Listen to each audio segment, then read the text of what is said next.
So now we live. 1 second.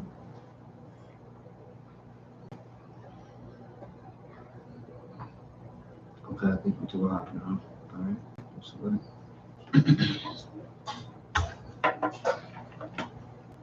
All right.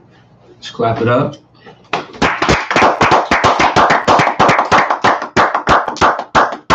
Shalom, Yahweh Shalom, Shabbat Thom to all the brothers. Shalom, Yahweh Shamar, Thom Shalom, shout out all the sisters. I.S.U.P.K, Minneapolis, with another class, of course. You see what I'm saying? We are doing an additional class just to speak about relevant topics as far as current events and things of that sort. You see what I'm saying? We are going to mention the Feast of Dedication, which we are in the 4th day. As you see, we have the candles lit, which you are always supposed to have lit for all 8 days. And then, of course, we are going to mention certain things that's been going on concerning Black and Hispanic people. All right. And so that's pretty much what we are going to get into, just the basis of it, just to let Black and Hispanic people know, what's going on in the world. Right. So, yeah. So pretty much, how do you want to start off, Bob? Well, start off, we're also going to go into, concerning the Feast of Dedication, we're going to go into the build-up. Absolutely. Of the Feast of Dedication, and to show, give a little more insight on why this is so important. Because it wasn't around at first. Absolutely. And here's the thing about this is one thing that makes it so important. Man, we had some of the hardest fights with them Greeks. Right. Like when you go into during the time of King David. And stuff like that, and and many other kings and prophets and all of that. A lot of the times we have 3 battles with them, 2 or 3, and next thing you know, they copping deuces and they ready to quit. And then it's on to the next page after that, right? Absolutely. But with these people right here, we had to war and war and war with them. We were always short in number compared to them. Right. I mean, it's funny how them Amalekites, how they populated, during that time after King David slaughtered them. They was at the sands of the sea, and King David and his 400 men slaughtered them into the twilight. Only 400 men escaped on camel's back. And you talk about a great slaughter. And remember when remember the scripture when it said the Most High is going to put the name of Amalek out from under heaven? That's the reason why they weren't called the Amalekites no more. They reemerged as Greece. Also too. I mean, they have went into war a lot of different times. Right. You got to think about not Samson but Samuel. Right. You know what I'm saying? You had Samuel. You had other brothers like King David. Right. You had different time periods where they actually went into, went into war with us. Right. You see what I'm saying? And right. There was one time that I want to say we did not prevail. You mean against Amalek? Yeah, I want to say, is that Samuel, right? No, we prevailed. As long as Samuel was around, we tore everybody. No, it wasn't Samuel. I'm sorry, Saul. King Saul, right? Saul. That's what I'm saying about. Yeah. But see, the thing about it, we wasn't warring directly with the Amalekites during that time. We was warring against the Philistines, and the Philistines was, they was lighting King Saul them up. Okay. But the Amalekites were certainly still on the scene, though. Yeah, they were damn sure on the scene. Yeah, they had their forces built up, and remember, they robbed the cities of Judah and the cities of the Philistines while we was all out at war. Absolutely, and that's how they ended up with all the riches and wealth, and they took brothers' wives and kids, and took them to the mount of the Amalekites. But good thing the Lord was with them because they didn't do nothing to them. Yeah, I mean, they pretty much had them for ransom. Right. Yeah, absolutely. Yep. Yeah, my bad. I do get mixed up the Philistines versus the Amalek as far as Saul. Right? Right. Yeah, but they were warned against us though, because the Philistines, I don't even think the Philistines even quite knew yet, because they were just so hot in battle against King Saul. Right. So I don't even know if they even knew, that the lands had been robbed. I was gonna say, the Lord told, I believe, okay, which king was it that the Lord told? I forget. I don't want to make this mistake. Which king was it that the Lord told to kill the it was the Philistines, and he didn't do it, or like it was an order set out that he had to kill the Philistines in battle. No, that was, I think you're talking about King Saul when the Lord told him to wipe that whole city out of Amalek with the cattle See, and the okay, animals. He told him to kill everything. Okay. That's what I was thinking of. That's what I was thinking of. Okay, yep. So Told him to kill the roaches, kill. But of course, he didn't follow through with the order. You see what I'm saying? So yeah. Okay, yeah, that's what I was thinking about. But I mean, absolutely, everything that you're saying is absolutely correct. So yeah, they took the best stuff for themselves, all the fatted cattle and all of that when they were supposed to kill everything. No, absolutely. And of course, right now we are in the fourth day of, you see what I'm saying, the Feast of Dedication, which is Hachaanakah. As you see, we have our candles lit, which you should have candles lit with your menorah all day, well, not all day, but just every single day of the 8 days of the Feast of Dedication. All right, it is tradition. It is something that we always do, and of course, it is in the Bible as well. We do everything by the book. We don't do anything outside the book. All right. See what I'm saying? So of course, feast dedication. We went over this actually on the first day, which was Wednesday, right? Right. And we are going to go over it a little bit more today, just to give you the basis of it, and just to let everybody know and understand why we celebrate this day. Okay. Also, too, I'm going to show you something called a dishonorable way of how to celebrate the high holy days, the holy convocations, or better yet, a memorial, of the days that the Lord has gave us.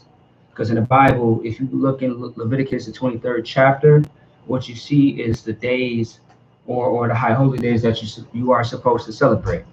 All right. First is Christmas is coming up, Thanksgiving, New Year's is coming up. Those days are not in the Bible. Those days have no meaning for the nation of Israel. When I say the nation of Israel, I mean blacks, Hispanics, and Native Americans. All right. Right. So yeah, actually, I'm gonna get that right now. But if you want to keep going, also to make sure that you pay your tithes. Right. All right. If you listen or watch these classes from the Israelite School of Universal Practical Knowledge, make sure that you're paying your tithes. Right. It's the right thing to do. All right. I'm sure everybody know that movie Do the Right Thing by Spike Lee. Right. See what I'm saying? One of my favorites. Right. Make sure that you're doing the right thing by paying your tithes. Because although we give out this knowledge for free, tithes is still a law. Right. See what I'm saying? It's a law and it is a commandment. But we ain't like your Christian pastors. We going to rip off your pockets and scam and scheme you out of that money. Right. But we are trying to fix our nation. And that money is for the nation. That's who it helps. It doesn't help us personally. It helps us as a nation. Right. Everything that we do is for the benefit of our people, our nation. Your pork chop eating pastor is going to keep that money for itself and, buy prostitutes. See what I'm saying? He's going to spend money on, his partner. When I say partner, meaning his homosexual lover. Right. He's going to spend that money on a very expensive car, some luxury. You see what I'm saying? So I just want to, bring that out real quick. Right. All you brothers and sisters that say you love this truth and y'all rock with us and all of that, drop something on that PayPal and that Cash App. Right. Absolutely. Drop $10, $15, $20. Right. Sometimes you got to invest in your own, investing in your own experience or something like that. Mm-hmm. It's worth the investment. Mm-hmm. You know what I'm saying? And at the same time, your reward gonna come from the Most High. You know what I'm saying? You give into all of these different podcasts and all of that stuff. Mm-hmm. There's no reward from the Lord coming for that. Mm-hmm. You have anything else you want to say before we go into the scriptures? Yeah, definitely share the content. If you're watching this, you see what I'm saying? You want to share the content. Facebook, YouTube, share it. If someone needs to hear this message, go ahead and tag them in it. All right. Otherwise, we are just going to be brief here and just go ahead and go into the scriptures. All right. So you go ahead. All right. What we're gonna do right here is we're gonna show how the Greeks, when they very first came into power, this is the very beginning of the rule of the white man on the earth. Con. Alexander is like, that's why they love Alexander, the Greek, in your colleges, Right. you know, and all of that. He's a god. As a matter of fact, they love Alexander so damn much. You go on college campuses and you Greek, you get favor, you know what I'm saying? Just because of that. Right. You know what I'm saying? You get favor just because you're Greek. Con. You know?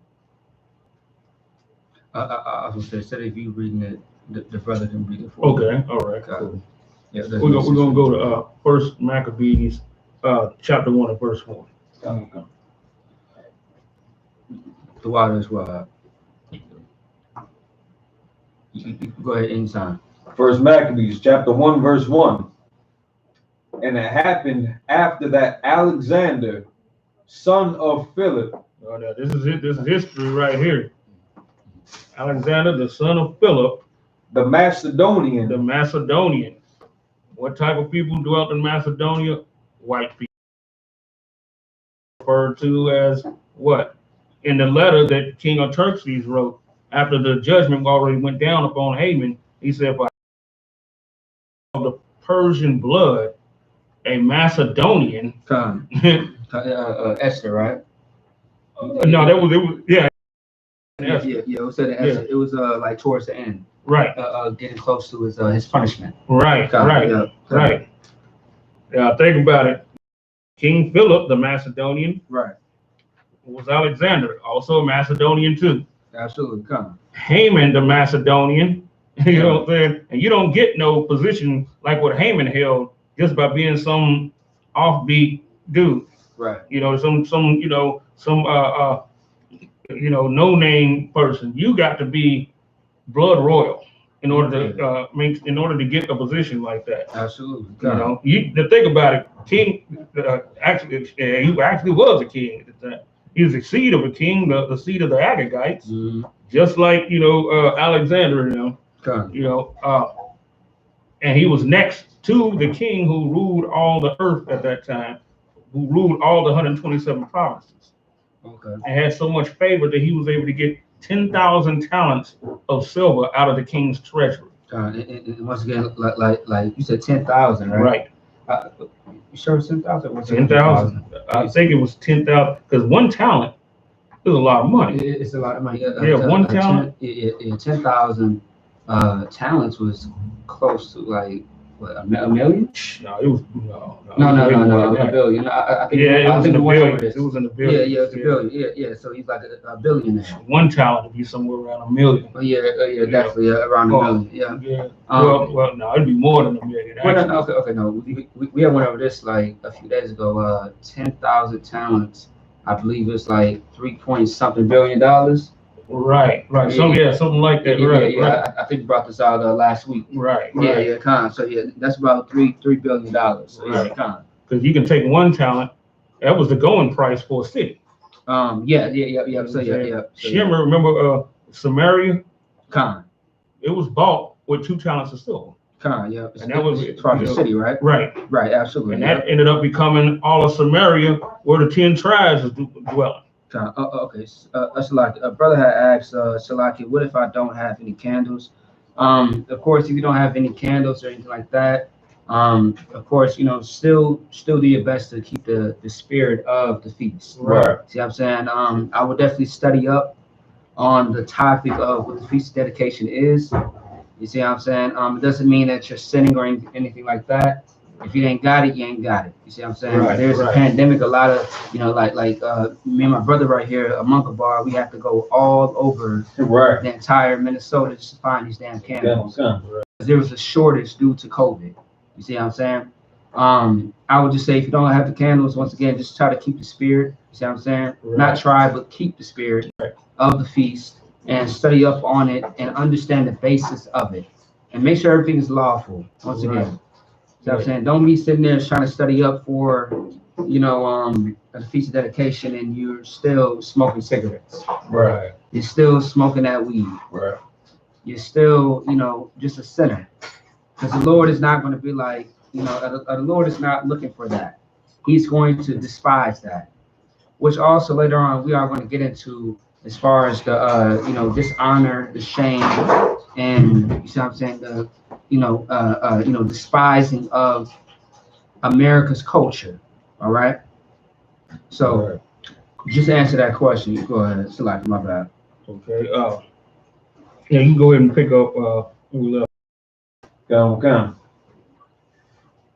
The son of Philip, the Macedonian, who came out of the land of Chittim. Came out of the land of Chittim. That right there is Italy. Yeah, that's right. That's where he was coming out of, because you had to smite the forces that was there. Because even before, Europe was Europe and all of that, that was still a stronghold. It was Yes, still it was. so he had to, kill right there. He had to go to war there. Go ahead. Had smitten Darius, king of the Persians and Medes. Right. He ended up killing Darius, because that's what Haman's actual job was. Haman's job was to translate the kingdom from the Medes and Persians to the Greeks, because that's what he was. Mm-hmm. And the Greeks were on the come up. Mm-hmm. The Macedonians were on the come up to where they had to have worldwide respect. They was kicking everybody behind in war. You know what I'm saying? So like, say that one more time, because say it one more time if you could. About talking about what you just said. Say Haman. One more time. Mm-hmm. Okay. Yeah, that was one of Haman's. That was Haman's job, is to translate the kingdom from the Medes. From the Medes and the Persians to the Macedonians. Right. So that they can. Go ahead. So that they can solidify that zone right there into the Greeks. That's the reason why. Also, too, you had the two chamberlains. Absolutely. They were assassins. That Haman and them had hired to take out the king. And why I should have said it again, because you had mentioned that it took a time for them to get to that point. Right. Which, once again, the title is the build up of the feast, or better yet, Hachaanakah, right, feast of dedication. And like you just mentioned, like you saying that should let everybody know that there was a build up. Right. Meaning over time, it took time to get to that position. Right. Get to that place where they was able to do that. Right. You know what I'm saying? Because like, once again, when we think about all the captivities or anybody's rulership, whether it's us or anybody else, right, it took time, didn't it? Right. You see what I'm saying? It didn't happen right away. It took a time period. Right. You know what I mean? So yeah, and that's how it happened. Because I believe in either first or second Maccabees, there was a time where we had took an L. Right. You know what I mean? But then we had overcame that L and took a W, which is a win. Right. You see what I'm saying? Which also is something that we should probably go into as far as feast dedication as well. Yeah, we took a couple of L's, like when they went into the mountains. Yeah. And they didn't fight the Greeks back or anything. Right. They just they laid their lives down. You know what I'm saying? And just let the Greeks come in and just just slaughter everybody. Right. I know there's a time where is it Maccabees or Maccabees? When it was something about the temple. They had decorated the temple. They had got their things back, where they invaded the city or something like that. They got went to war and was taking stuff back. All the gold and all the stuff. And the temple was decorated and things of that sort. Right. That's why the menorah comes in hand. Right. As far as making the place look glorious. Right. See what I'm saying? Is that first or second Maccabees? I forget. I think it's second. I want to say that's second Maccabees. That sounds about right. You see what I'm saying? So yeah.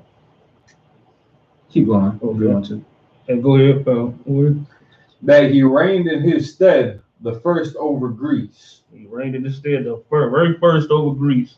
It's like we're saying King Philip sent Alexander to Greece, which was the next big thing, because from there, everything could possibly be united.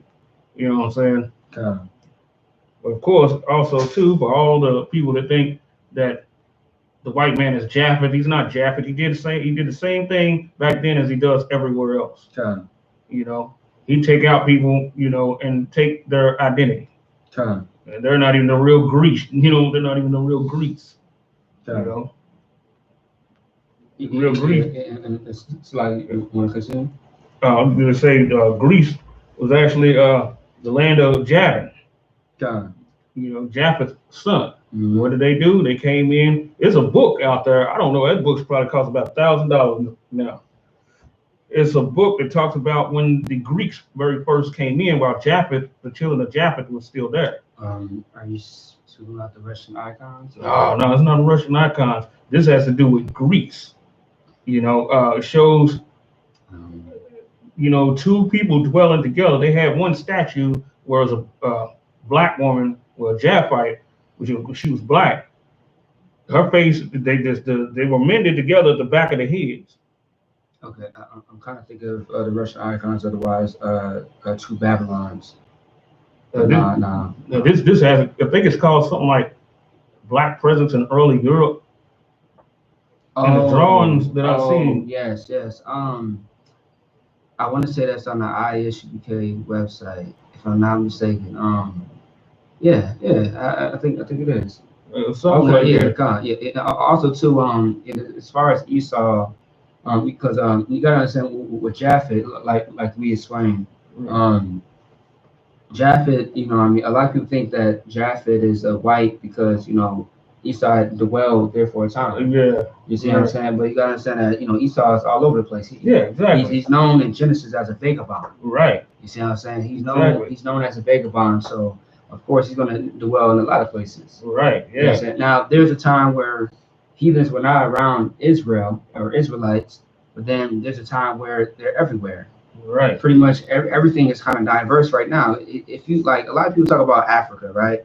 And I tell people right now that, I mean, there are people that do not understand that there are white people in Africa. Right. But certain parts of it. Right. Certain parts. You know what I'm saying? You have all types of different nations of people all over the place. Right. And when you talk about the four corners of the earth, right, exactly, everybody is clumped up together. Right. They down in South Africa, but that doesn't make them Canaan.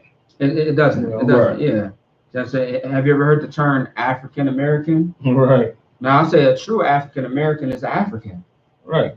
An African that came from Africa and lives in America. Go ahead. The only thing I would say against that is because both continents are named after white conquerors. Yes. The so-called white man is damn near the only true African American. Right. There you go. Yeah. In that contextual sense. Yeah. I know exactly what you're talking about. Yeah, because you know, niggas wasn't calling themselves that until maybe the early '60s. Al Sharpton. Yeah. Say it again. Al Sharpton and Jesse Jackson came up with that. We wouldn't call ourselves that until like the '80s. Before that, the '60s, we're still being called Negro. Negroes are colored. Right. Yeah. So I say '60s. The reason why I say that is because I know Jesse Jackson was popping around that time. Right. Around the time that Martin Luther King was popping. See what I'm saying? He was very popular and things of that sort. Yeah. Like, I mean, otherwise we was called colored, called Negro or nigger. Right. At that sense. Right. See what I'm saying? Spit, wetback. Right. All that shit, you know what I mean? But we was called her. Oh yeah, that as well, yeah. See what I'm saying? I mean, we just called every byword or proverb that you can, you know, I mean, understand. I mean, all types of derogatory terms. You see what I'm saying? Right. But yeah, so none of them coming nowhere close to our real name though. Right. You know, I mean, at least call me Jacob. At least call me Israel. Right. Call me Yashala. Yeah, they certainly ain't trying to. They rather cut every limb on their body off before they do that. Of course, yeah. And as soon as you say Karen or Becky, it's that's racist. You know, that's you know, somebody lady has said, or selected, my bad. Some Karen has said that calling a woman Karen is more disrespectful than calling a black man a nigger. Good night. How is that when you got good night white women named Karen? You can throw a rock and hit a white woman named Karen. Yeah, right. You know what I'm saying? Right. Especially if she's a little older. Yeah. You know what I'm saying? Yeah, absolutely. It's and she looked at it that way is because it's a Negro calling somebody a derogatory term. So that made it more evil to her. It's not as evil when they do it. You know what I'm saying? It's not really evil if they do it. You know what I'm saying? Right. How dare you? Yeah. How dare you insult us like we insult you? Because, you know, now that is narcissism. Right. That's real narcissism right there. And it's crazy how our oppressor. When I say our oppressor, I'm speaking about Karen. Karen and Becky, John and Timothy. Right. You see what I'm saying? It's funny how they use our situation for their own, in their own way to make it seem like, you see what I'm saying? Like, this is way worse. We have it harder. Like we talking about Saturday service, how, it was me, you, and a Hachaanakah bar. Right. We talk about how a lot of white people say that, well, we went through a lot worse than you guys did. They always try to say that. Yeah, you got enslaved by your own people, I guess, but I mean, it was nothing close or near to what Black and Hispanic and Native Americans have ever went through. Right. Me, the way I hit them when they say something like that, yeah, I just ask them a simple question. Oh, so they was castrating y'all. Right. Is that what you saying? They go, huh? They was they like, they was stuck with that. They're like, oh, right. Oh, so you mean to tell me they was boiling y'all in oil? They was, stripping y'all's children away from y'all, feeding y'all's baby to alligators? Right. Is that what you're saying? Right. Down there in Florida. Yeah, they can't say that. See what I'm saying? Down south. No, you can't say that. Right. Was you on ships? Right. See what I'm saying? Was you, laying in your own piss and, your own vomit, period blood. You see what I'm saying? And your own, for the sake of the kids, your own poop. Yeah. You see what I'm saying? Well, was you laying in that? No. Yeah, for months on end. There you go. Body to body. That's 4 months of laying in duty. Yeah, absolutely.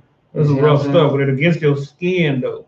Right. You don't have nothing to protect you. Yes, it's causing reactions and everything. And the smell, and the rats on the ships too. Rats biting the shit out of you as you're locked up. Right. That's horrible. Yeah. You know what I'm saying? Remember that movie I was telling you about, Goodbye Uncle Tom? I still don't want to watch it. I don't know. The woman was laid out, I don't know. And the rat came and just bit on her butt.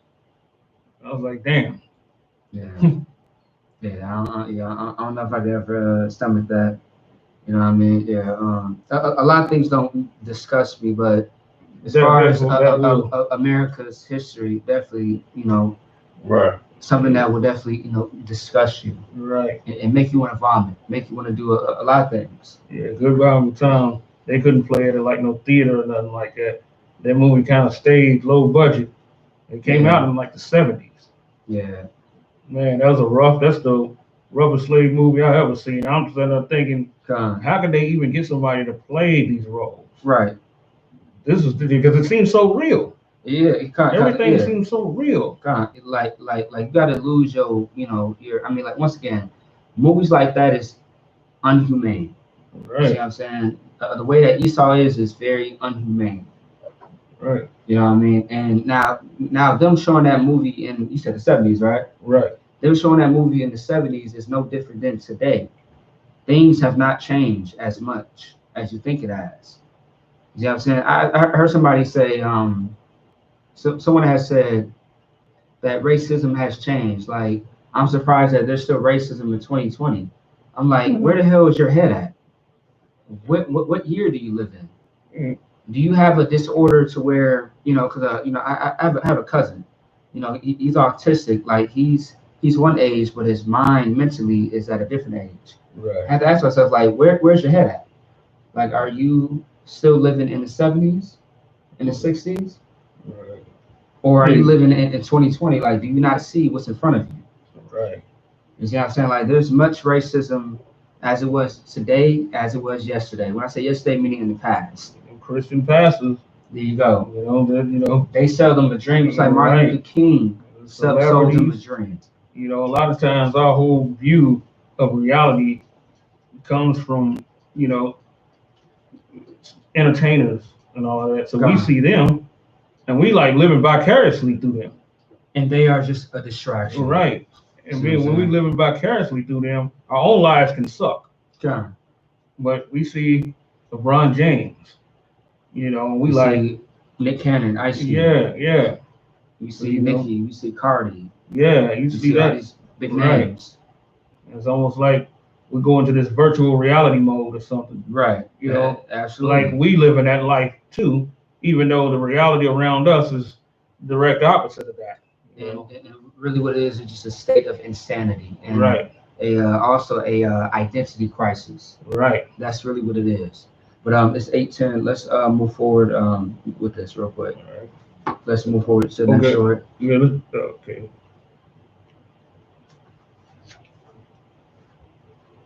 Okay, go ahead into verse 2.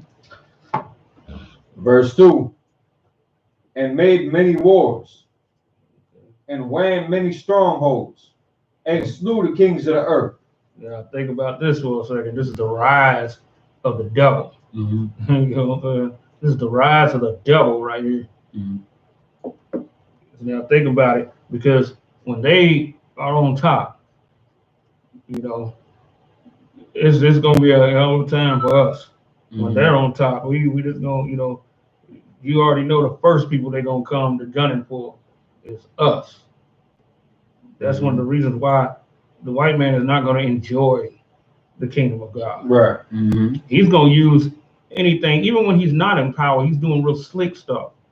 And you gotta catch them in their, you know, in their craftiness. Right. In their act, yeah. Right. You gotta catch it while it's small. You know what I'm saying? Mm-hmm. It's just like you see a roach in your house. First thing come to your mind, it's got to be many more somewhere. Okay. You know what I'm saying? Okay. So you think you take the, you know, a drastic measure. Absolutely. Of trying to take, you know, bomb your place or whatever you do with it, just because you seen one. Okay. You know. And they do lay a lot of eggs. Right. Just like a lot of insects, spiders, you know, centipedes, right, things of that sort. You know what I mean? Me personally, I hate bugs. You know what I'm saying? A muggle bar knows my struggle. Yeah, okay. I do not fuck with bugs. So like it. You know what I'm saying? Absolutely. I would destroy the whole house to make sure that there's not one living there. Mm-hmm. If they want to live there, you gotta pay rent. Right. You know what I'm saying? You gotta, you know, you got food stamps. Mm-hmm. You see what I'm saying? Right. You know, your brooch, your mice or something, whatever. You know what I mean? But as far as St. Paul, though, all I saw is spiders and centipedes. I haven't seen mice at all. Right. You know what I mean? I haven't seen anything else. Right. But yeah. And look, once again, they are not welcome. Just like Esau's not welcome. Right. We gotta look at them the same way. Absolutely. Yeah. They are an enemy. You know, because they will eat your food. Right. They will steal from you and not ask for permission. Right. As slaves, they couldn't really profit us nothing. Absolutely. Because they can't shake their inclination to do something wicked. They can't shake it. It's who they are. Right. You know what I'm saying? Snake ain't gonna change it to something else. It's just in the DNA for them to be that way. Right. Also, exactly. Actually, while you said that, just give me a second. We can grab a precept if you don't mind. All right. 1 second. It's in Ecclesiasticus. Also, Motherbar, if you could, Warrior, can you grab Ecclesiastes 1 and 15? Ecclesiastes. Yeah, Ecclesiastes, Old Testament. Whether it's on your phone or whether it's your sword. Ecclesiastes 1 and 15, and you'll see where I'm going. Based on what you said as far as a snake. Okay. Ecclesiastes chapter 1 verse 15. That which is crooked cannot be made straight. Say that one more time. Right. That which is crooked cannot be made straight. That which is crooked cannot be made straight. Like once again, I saw okay, it's more of a meme. I saw a meme when I had to be maybe an officer of 50 or 500, and I still see this meme to this day. You know, we go on Facebook, you have what's called memories, right? Things that you have posted or shared in the past. So I remember seeing this just actually kind of recently. I remember sharing a photo or a meme, so to speak, where it says that after 400 years, you still think that the white man has a change of heart. You can't change his heart. No. His heart has been like that since when? Yeah, since the Garden of Eden. Say it again. Since the Garden of Eden. Damn right. It's been that long, and that's over maybe 10,000 or more years. Yeah. I mean, this Bible has been around for so long. Right. You know what I mean? Like, there's not an actual stamp or a date when the Bible was created, but I mean, this word has been here for a long ass time. Right. You see what I'm saying? As far as Genesis, I don't know. I ain't trying to mislead anybody, but it's been a long ass time. I'll say that much. Right. Thousands or maybe close to 1,000,000 years. And there's no telling. But read it one more time if you could. That which is crooked cannot be made straight. That which is crooked cannot be made straight. Right. You see what I'm saying? You cannot make this thing straighten out. Meaning Esau is always going to be Esau. Right. As we know, when we look at Ezekiel 35:5, where they have a perpetual hatred for us, that's always going to be the same thing today. Right. There's something that you can say or do when it comes to our oppressor for them to change the situation or the narrative when it comes to us. They're still going to find a way to be slick, find a way to kill you, find a way to, desire for you to be at the bottom, which we should go to the next story by now. Right, right. Okay. Actually, get Ecclesiastes 7:13. Just a few pages, if you don't mind. So are we doing? Oh, we wouldn't. That was a little bit more. Okay. All right. I'm grabbing this down. Let's get that. All right. Okay. All right. Let's go. Okay. Yeah, you go ahead. Ecclesiastes chapter 7, verse 13. Consider the work of Yahweh, for who can make that straight which he hath made crooked? Now, this is the question. Who are you to think that you can make anything straight when the Lord has set this in stone already? Right. To where he made this man to be crooked. Let's think about Genesis. Is it 23 or 25 as far as the birth of Jacob and Esau? I think it's 25. So Genesis 25, Genesis chapter 25, verses 23 through 25. When you read about the birth of Jacob and Esau, understand the spirit and the words that the Most High had said when it said that Esau is like a hair, he came out red like a hairy garment. Right. Also, too, Romans 9:13, when it talks about how the Most High loves Jacob but hate Esau. Right. Let's talk about Jeremiah 1:5, when it says that he knows you before the womb. Right. Understand that the Most High is a high power, a power where he knows you before you are even on this earth. He sees everything before it happens. Right. Which is so great about Christ, because Christ was able to dismantle situations before it even happened. That's why his words were so glorious. Right. But on the topic of Esau, he knew who Esau would become. So he already set his judgment, his, I want to say emotions, but his judgment as far as how Esau was from the jump. But he knew how Jacob was, and he loved him. Right. You see what I'm saying? And expected his arrival. Right. You know what I mean? You got to understand that, you want to befriend and love these people, these oppressors, so much. But just understand that at the end of the day, you will be the one that gets hanged. You will be the one that gets shot. You will be the one that gets messed over. You see what I'm saying? Right. A lesson that I thought was very hard when I first came into the truth. I sensed the racism from the so-called white friends that I had when I first came into the truth, right? Right. But I took a step forward and cut them off myself. And they was confused. They was like, bro, you posting all this stuff on Facebook and all this and this and that. Like, bro, you kind of sounded racist. Look, I deal with my own people. My people have been through a lot. My people need my love. I gave you all the love that I can give you. But my people need my love. Right. Right. So they need fixing. Right. They need some construction. Right. But as far as you, I don't know if I can be your friend. I don't know if I can trust you. Right. Because at the end of the day, I don't know what conversation you had at the dinner table about me. Right. Or about my people. Oh yeah, they totally different. Absolutely. When they in a room full of them. Absolutely. You want to, some insight into how they are. Be at a place where there's a bunch of them, and it's only like maybe 2, 3 of us. Mm-hmm. They'll start, and there you can see what they talk about when it's just 100% of them there. Okay. Go ahead, Warrior. And they're staunch in their political views. Oh yeah. Oh yes, yeah. They are very bold. Very bold. Very bold. And the second that we take a similar stance that's completely against the norm, we're ostracized. Absolutely. Right. But we're supposed to accept their political stance. Always. Because of America's First Amendment rights and all there you go. And give them a hand. Give them a hand. And that's right. Because what I was going to say to that is that's the American way. Kind of, you know what I'm saying? That's the American dream. You know what I'm saying? Whatever they say, it goes. Right. You see what I'm saying? And once again, like you know, I was never called a proverb or a byword like, you know, such as a porch monkey or, you know, a nigger by a white person.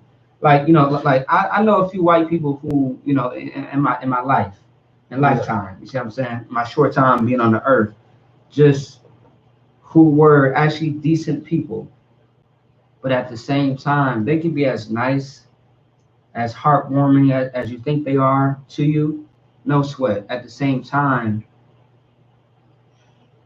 loyalty stands with your own nation. Right. Right. It stands with your own people. The Right. trust, the build-up, the love, the support stands with your own people. Now, a lot of people say like, well, what about the people that are, you know, black that steal and rob from you? Well, you got to understand, why are they robbing and stealing? Why are they trespassing against you? Right. It does go back to Esau. Right. You have to understand that. Yeah, every crime goes back to Esau. Absolutely. Right. A black dude shoot another black dude in a drug transaction. Right. Where the drugs come from. It's simple. Where did the drugs come from? Right. You know, somebody's giving these drugs clearance for them to get in your neighborhoods, and then they lock you up for it. Absolutely. And Esau don't get, it's like Esau don't get charged for the same crimes that you do. No. Right. I mean, and what I'm saying is that it doesn't mean that you should get let off easy. I mean, you definitely don't want to end up as a criminal. Right. But at the same time, that's better said than done, because your environment speaks crime. Right. Because of who is over your community. Now, like the black community is not the black community. Somebody else is running the show. Right. See what I'm saying? But you are the attention. You are the audience. You are the host. And they are the one, you know, our oppressors, the ones that's controlling everything behind the scenes. Right, right. You see what I'm saying? He's the producer, director. Everything. Right. We're the actor, you know? Yeah, the actor. Because once again, Esau acts like they are the victim. Right. And they act like you are the murderer. Right. But really, they are the murderer. Right. But their name speaks, I'm a victim. Right. You see what I'm saying? I'm not a part of this.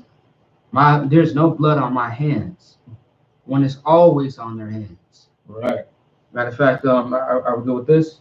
And we can get impressed with time. Yeah, it's fine. I mean, if you want to go over for a little bit, that's fine. But you know, let's not be all day. You know what I mean? Yeah, I think about going some where else, like Maccabees 8-1. Okay. Yeah. If you could, Warrior, go to Maccabees 8-1. Right. First Maccabees or second? First. Okay. All right. Let me see something real quick.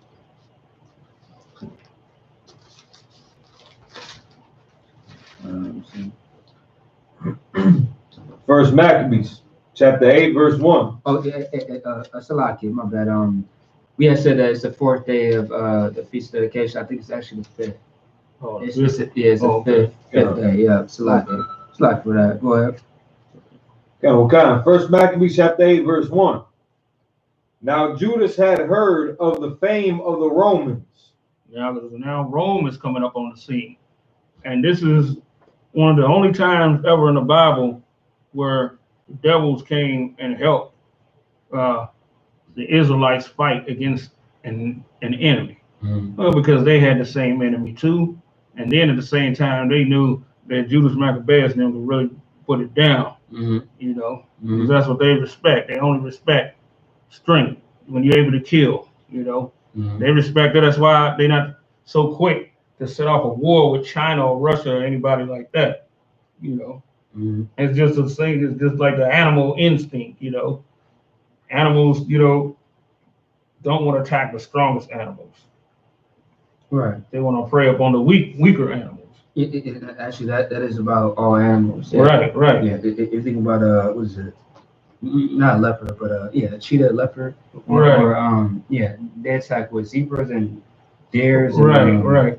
Yeah. So you know, they ain't really trying to run up on like no type of jaguar or nothing like that. Or a giraffe. Like, right. What is a giraffe's enemy?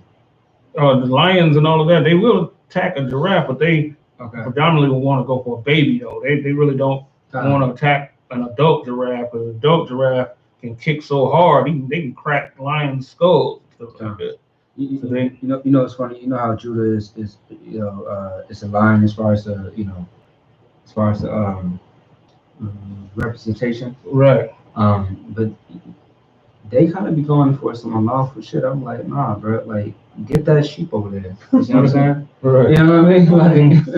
Like you want to hold giraffe? Like, giraffe's not lawful. So I'm just like, no, giraffe is clean. You sure? Yeah. What? Giraffe is clean. Yeah. It's got a split cloven hoof. Right. It does. And the cud. Wait, hold on. Giraffe.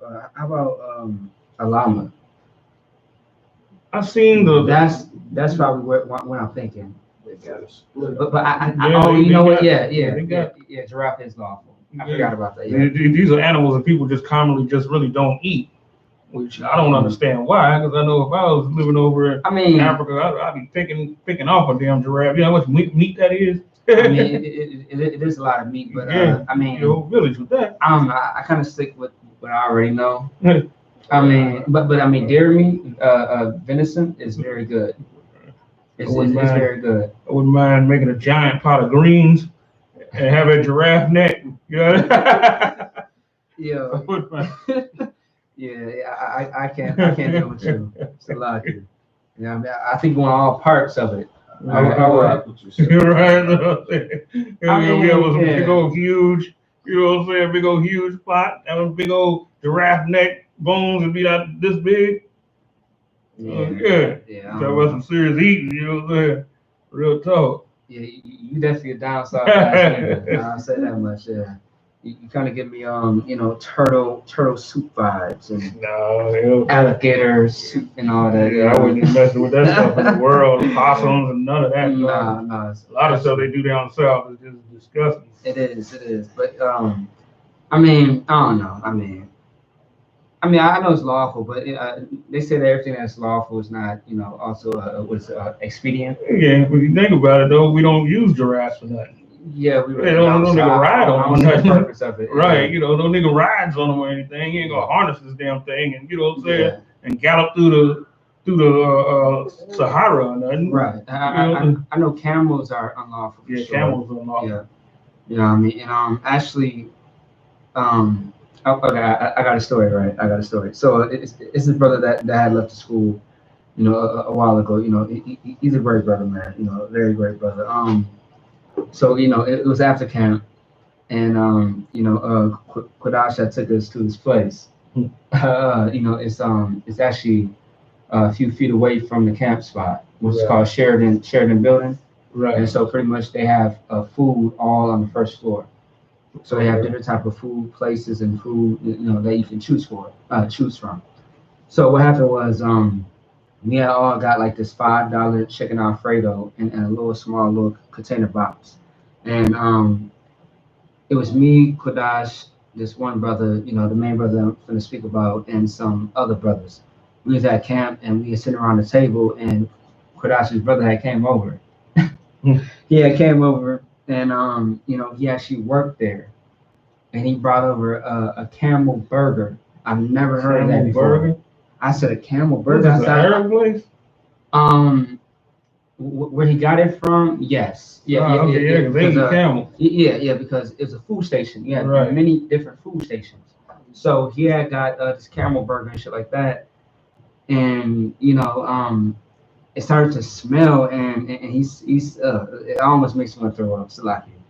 He starts to speak about the actual burger, like I got me this big ass burger, blah blah blah. The camel burger is big as shit. It's big as hell. Yeah. The bun is small as hell. And he was like, blah blah blah. It's a camel burger, and we like, oh hell no, So everybody at the table knew that shit was unlawful, and it smelled unlawful too. So the brother was like, yeah, that shit smell like a camel toe. I said, what? I said, oh hell no. Yo, the whole table got to laughing. He was like, it's more like a camel toe. Damn. I said, good fucking night. It was so funny because I was just like, I expected him to say that. But yo, the whole table was cracking up and it smelled bad. It smelled absolutely bad. I was like, yeah, I can never eat nothing like that. But I mean, ain't a camel and a llama like, ain't they? They related because both of them be spitting. Yeah, ain't they cousins or something? Something like that. Just the llama's just smaller. Go ahead. So, like, one thing that Captain Tazaria did bring up also about the manner of chewing the cud. That's not specific to grazing grass. It's an act of when they do spit up from their first stomach a chunk, and they kind of use it as like a chew. Yeah, animals like that. A lot of them have two stomachs, like that. So I'm trying to look this up. I'm trying to see if giraffe and llama, because they got a cloven hoof, just like the pig got a cloven hoof.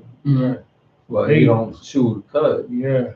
And he might even graze, but he don't chew it. Right. The pig, the hog, he eats anything. It don't matter what it is. Yeah. Have you seen that video on Twitter or Facebook where I believe it's like a pig or a hog, which is really the same thing, or very similar, I should say. They was eating a dead body. And and you can see the pig eating the torso of the person. Right. You see what I'm saying? Yeah. I was like, good night. I said that shit was very, very, very disturbing. Yeah. You know what I'm saying? Yeah. They you know what too? Like, okay, Esau and Ishmael. When I say Esau and Ishmael, meaning white people or Arabs have this thing of eating just exotic or animals that are not food but are more likely wild animals or pets. Right. Monkey brain. That shit. Yeah. That shit. Back in the day. Yo, that gave you ate that? No, I heard about it. Oh, I was gonna say good night. Yeah, they charged $1,000 for one of those. Yo, yes. Yeah, to crack the monkey in the head and eat the and brains out raw. Yeah. And what you do is like you have like a machete or not a machete, but a butcher knife. Right. You smack it down on the monkey's head, and then once you smack it down in place, you kind of smack it on the side, and you make you cut it around, and you take it off, and the brains is fresh and it's just I heard they used to hit it with hammers. Yes. Right in the 80s. Kyle, you want to say something? Go ahead. No, Salaki. I'm just kind of researching something that's on topic. Okay. And before I say anything, I want to make sure I'm talking about it right. Yeah. As far as giraffe, I think I was told that is lawful. Yeah. But I don't see myself just giraffe sandwich. Mm-hmm. You know what I mean? I tried. You say you tried? Of course you will. Maybe the meat. I don't know. Maybe the meat don't taste good or something. That's probably why people don't eat it. I don't know. I mean, I don't even hear. You funny as hell. I don't hear niggas from down south eating that shit, but I heard turtle soup. Like, how the fuck do you cook a turtle? Man, that's soup. Yeah, the thing about it, people that eat like that, they be. I mean, Haitians, Benjamin, Levi, all of them. They be eating turtle soup and stuff too. Yeah, like down south, like Louisiana. Tennessee, Ohio is what I heard. Right. I've seen a woman cook a raccoon. And that shit just Yeah. sounds crazy. And she took the head and They cut it off. seem very dirty to me. Yeah, they horrible. And then they cook them. Possums and all that. Yeah, Seem they had very the dirty. teeth in their head, and there's like something from a horror movie. Yes. And she took the damn head of it while it was still steaming and threw it to the I'm dog. gonna say this. All that is witchcraft. Oh yeah. It's just witchcraft. I ain't got time for it. But anyway, moving on. You know what I'm saying? Let's get the whole class. You know. You want to finish that off and then go to the next story? Okay. Yeah. We can do that. We can go let's go to Maccabees chapter 8 and 1. Yeah. Count. All right. So now Judas had heard of the fame of the Romans, that they were mighty and valiant men, and such as would lovingly accept all that joined themselves unto them. Now, in reality, Rome, when they very first started out, they had some noble stuff to them. You know, that's the reason why the Apostle Paul, when they remember he was in jail, and they found out that he was a Roman and they got scared. Yeah. Because if you make a league, you're a Roman citizen, they just can't treat you any kind of way, even if you're a Negro. You know what I'm saying? For a time, of course, that should change. Yeah, of course, yeah. The change was progressive. Progressive. Yeah, it was more of a very cautious manner, and then it turned into I don't give a damn manner. Right. Like right now. Their true colors came out. Absolutely. They started getting other leaders and all of that. Mm-hmm. A lot of times you have a king, he's halfway all right, but his son gonna be a little piece of shit. I think we talked about that King David. Right. And I want to say King Solomon. King Solomon too. King Solomon's son. No. I think more King David. Yeah. King Rehoboam wasn't as bad as Yeah. I was thinking King David. His uncles, he wasn't as bad as his uncles. Not Jacob. Oh, okay. Who else son was rebellious in the scriptures? Whose son? Samuel's sons were. Samuel's son, not Abraham. Okay. Abraham had Ishmael, but Ishmael became like a distant. He became like a distant family member. Right. He was sent off. Okay. All right. No sweat. Go ahead. Word. Now one thing I wanted to get some clarification on, if this has any allusion to kind of what Adam was saying, like, they had a certain reputation. Right. Mm-hmm. So now, in chapter, 1 Maccabees chapter 8, verse 1, now Judas had heard of the fame of the Romans. We hear about the fame of America all day long. We know what America is. Right. So I'm just wondering if this is something similar on that extent. They had heard of the fame of the Romans and how they were valiant men and such as would lovingly accept all that joined themselves unto them. Right. Yeah, it's, and they had reason to believe that, but what they left off of was the fact that the Most High told us to make no covenants with them. They left off the law. You know what I'm saying? We can see, certain sects of white people or whatever doing good things. Mm-hmm. But that doesn't mean we should join to them. That's where we messed up at.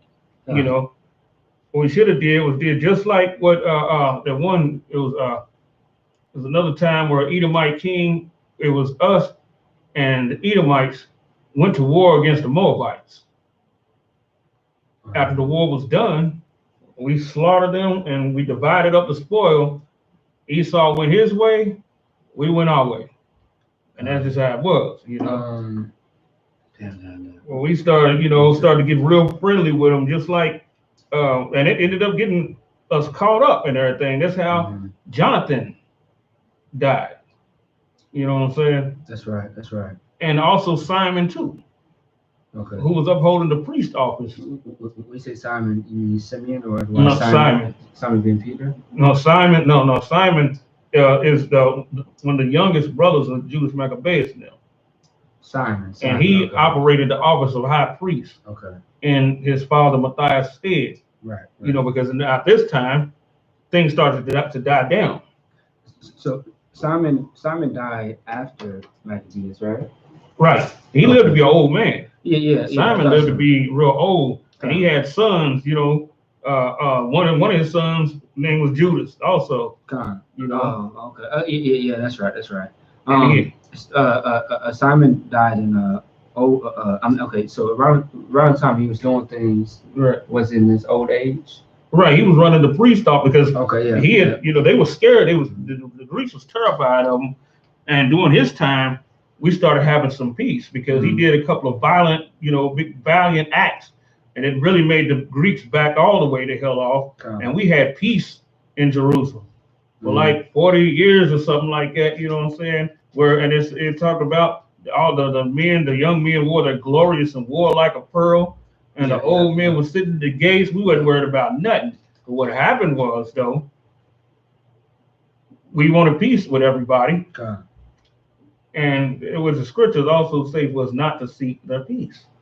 They got killed in a Game of Thrones Robb Stark fashion. You know what I'm saying? Anybody familiar with the Game of Thrones? Of course, yeah.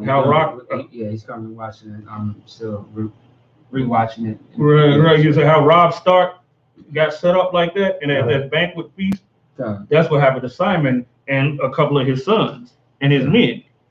They got set up in the feast just like that, and they got slaughtered inside the feast. And you had conspirators that was in Jerusalem, wicked Hebrews that was in Jerusalem to try and take out Judas. Okay, his son stayed behind. As far as the first and second Maccabees. Right. Yep, I have that for you, by the way. Okay. All right, if you don't mind. Yeah. Let's do that. First Maccabees, chapter 1, verse 11, because I pretty much know where he's going. In those days went there out of Israel wicked men, who persuaded many, saying, let us go and make a covenant with the heathen that are round about us. For since we departed from them, we have had much sorrow. This brings me all the way back to Egypt. Right. See what I'm saying? All the way back to Exodus, where when we left, they wanted to go back. Right. And the Lord opened up the earth, meaning, you know, the ground. Right. And, you know, it was like hundreds of thousands or thousands, something like that fell through. That one right there was Korah and his house. Yeah, that was Korah and all his house. I'm talking about the wilderness, though. Yeah, that was in the wilderness. Yeah. And then when the fire came out and took out the men that was trying to have the senses. Trying to burn incense and all that. Yeah, a lot had happened, but I'm thinking about definitely like how they was complaining to Moses trying to, you know, put them in check, you know, tell them what it is, you know, things of that sort, based on what the Lord is telling him. Of course, you know, the Most High was dealing with Moses, and these, you know, motherfuckers just complaining about going to Egypt. They felt like they were better, you know, situated there versus being in right here in the wilderness, which was absolutely not true. You see what I'm saying? They definitely was doing better in the wilderness, but of course they're complaining, and just the lack of loyalty and disobedience of the Most High just had enough. Right. You see what I'm saying? But this right here, I definitely read the whole first chapter, and I remember this one. Based on what you were saying, I have to get this right here because, once again, like, there are traitors in Israel, who were going to the oppressor to try to, you know what I mean, try to find their spot and place in life, to where that they can come up. You see what I'm saying? But it's crazy though, because we were doing better without Esau. Like for example, when we were segregated, we were doing better as a nation. Black Wall Street is a clear example. Start with a B. Start with a B. Damn. The Byzantine Empire. Yeah. That's another example. The Great Depression. All those times, or also to the Black Renaissance. We weren't joined with them at that time. That's why we wasn't affected by their depression. Absolutely. Shit. Better yes, it's like it. when I say black, I'm talking about all the nations. Now, Yeah. of course, different time periods. I wouldn't say all the nations were doing good, but I know Jeremiah had mentioned that each tribe gets their turn in oppression or success. Right. Then there could be a time where we all are in the same thing at once. Right. You see what I'm saying? But I'll say, as far as the Black Renaissance, I mean, not just the blacks, but the Hispanics was doing well too. Right. You see what I'm saying? Right. Yeah, because they had their own neighborhoods. Yes, they did. Stuff like that. They had, and a lot of them were joined with us too. That's my point. A lot of the Benjamite. I mean, you look when you go into the numbers rackets and all of that. It was nothing with Judah and Benjamin, Benjamin, and Levi. And you had Ephraim. We was all getting it together. We was all in the, we was all in them numbers rackets and all of that. All of us was doing well together. Absolutely. Especially, I mean, this is New York. New York got a different spirit, than what other places. You don't have as much intertribal beefs because everybody a nigga. Right. You know what I'm saying? Right. Everybody a nigga. All the tribes, you get what I'm saying? You go to New York, you run around thinking you something else. You go up there, you can find out you black. You know what I'm saying? I mean, whether it's Gad, whether it's Judah, whether it's Issachar, right, Zebulon, you see what I'm saying? Right. I mean, you really all the same people. Right. The spirit is the same. You see what I'm saying? Exactly. The spirit is absolutely the same. Just like you have Judites live in Spanish Harlem. Right. Absolutely, yeah. Ephraimites live in, what I'm saying, in the land where the Judites is at. Mm-hmm. We just all. I know I talk about the show a lot, like Power, right? Power's a really good show, but it's mainly black and Hispanic.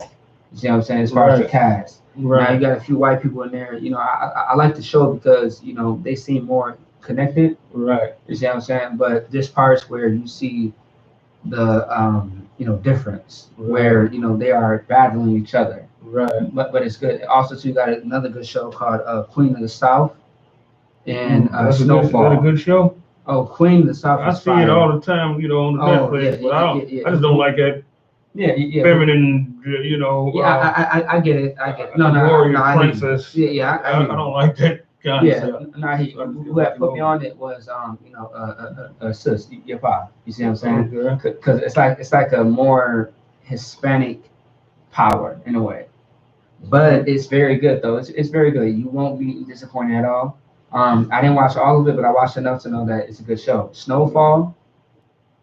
Slacking. Oh yeah, God. My bad. Snowfall is actually really good as well, which is about the war on drugs. Okay. Yeah. So it starts off in California, you know what I mean, things of that sort. So yeah, it's very good. Yeah, but let's go ahead and continue. Yeah. Okay. Let's pick up where we left off at, man. Yeah. So let's finish this up. Let's go to the next story. First Maccabees chapter 8, verse 1. We'll just start from the top of Slakia. Now Judas had heard of the fame of the Romans, that they were mighty and valiant men, and such as would lovingly accept all that joined themselves unto them, and make a league of amity with all that came unto them. Was this true? Yeah, it was. This is real history right there. They were like this. They were, because think about it. What are they trying to do? They're trying to beef up their forces, right? And by them being willing to accept everybody, what do? They put them right in an army. You know what I'm saying? And also, too, they also need you for supplies also, because war, you got to keep moving. You're going to have people to feed you in other cities. A lot of times your army is so great that you can't carry that much provision. You know what I'm saying? Mm-hmm. It's too much. You got too many people to feed. So y'all have to have, aid from within inside these countries and stuff that you go to. So this was a good, political campaign move for them to be like this at this time. Go ahead. Verse 2. And that they were men of great valor. Yeah, of course they were. They can, they can really put it down. I mean, they, were some of the greatest fighters in the world. Mm-hmm. Absolutely, God. It was told him also of their wars and noble acts which they had done amongst the Galatians, and how they had conquered them and brought them under tribute. Right. And Galatia was one of the places that was up under Greek rule at this time. It became Roman when you go into the New Testament of the Bible. Yeah. You know, but at this time the Greeks had it. You talking about Galatia as Galatians? Yeah, right. Yeah, kind of. Same place. It was controlled by the Greeks at first. Yeah, it was. Yeah. Go ahead. Verse 3. Both good books, by the way. And what they had done in your country of Spain for the winning of the mines of the silver and gold which is there. So when they beat the people up in Spain real tough, you know what I'm saying? When they got them together real tough, they was able to get the gold and the silver. You know, the Apostle Paul was actually from Spain. Tarsus was southern Spain. So they conquered over Spain. Now this is impressive stuff. You know what I'm saying? So what were we thinking? We was thinking God must be with them.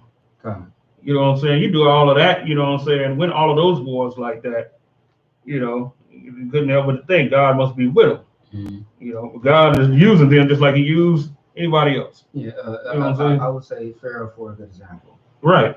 Because you know, Pharaoh, the Most High showed his power through Pharaoh, where he brought him up to be mighty, but he destroyed him at the end. Right. Which you can do with any and everybody. Right. Just because the Lord with you don't mean that he's ultimately, you know, utterly going to be with you. Right. The Lord will be with somebody just to raise them up, jack them up real tough, get them, you know, pumped up, and then destroy them. And you know, in the Most High, he sets a example, and a lot of times. You know what I mean, whether it's like, you know, through our punishment right now, you know, the curses, Deuteronomy 20th chapter. Right. Otherwise, you know, the Most High, you know, he delivers messages to you, and in many different forms. Whether it's an angel who is a messenger, whether it's a prophet or a priest, which is a messenger, all three of us. You see what I'm saying? He sends out a message in many ways. Whether it's the COVID-19, which is a plague, a famine, pestilence. Right. You know, the Most High will definitely give you the bigger picture of everything that's going on. Right. So, yeah, absolutely right. Yeah. Or he the king, or Donald Trump, maybe. Right. Joe Biden, Obama, all of them. So, are we almost done with this? Let's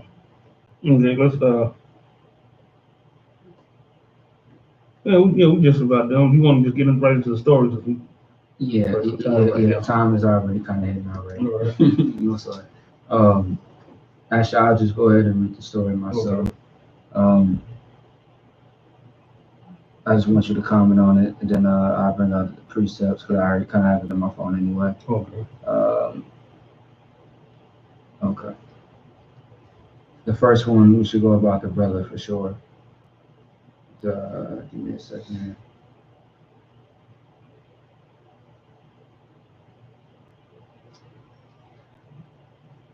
Yeah, just give me 1 second, sorry. 1 second. Edward, can you grab the Ecclesiastes one? Ecclesiastes 12 and 16.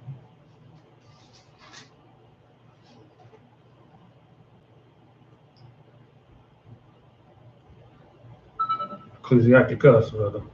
I was going to say. Yeah, as far as the Apocrypha.